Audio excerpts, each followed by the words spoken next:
Shark সাগরের ভিতরে এমন একটা প্রাণী যার সাথে কেউ পাঙ্গা নিতে চায় না।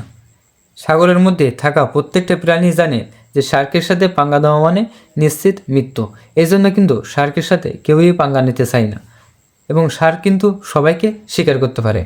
সাগরের ভিতরে এমন একটা প্রাণী আছে যাকে কিন্তু শার্ক সহজে কাবু করতে পারে না এবং শার্ক কিন্তু তাকে শিকার তো দূরের কথা, তার কিন্তু ধারের কাছেও আসতে পারে না। হ্যাঁ, আমি ডলফিনের কথা বলছি। ডলফিন কিন্তু এমন একটা প্রাণী যা কিন্তু সহজে শার্ক শিকার করতে পারে না। ডলফিন কিন্তু অতি দ্রুত সাঁতার কাটতে পারে এবং তার মুভমেন্ট স্পিড কিন্তু অনেক বেশি। সে কিন্তু যে কোনো জায়গায় মুভমেন্ট দিয়ে কিন্তু তার জায়গাটা পরিবর্তন করতে পারে এবং এমনভাবে সে সাঁতার কাটে তাকে কিন্তু শার্ক ধরতে পারে না।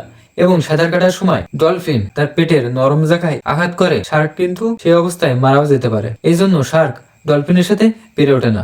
আপনার ডলফিন এবং শার্ক কোনটা সবচেয়ে বেশি পছন্দের কমেন্টে জানাবেন।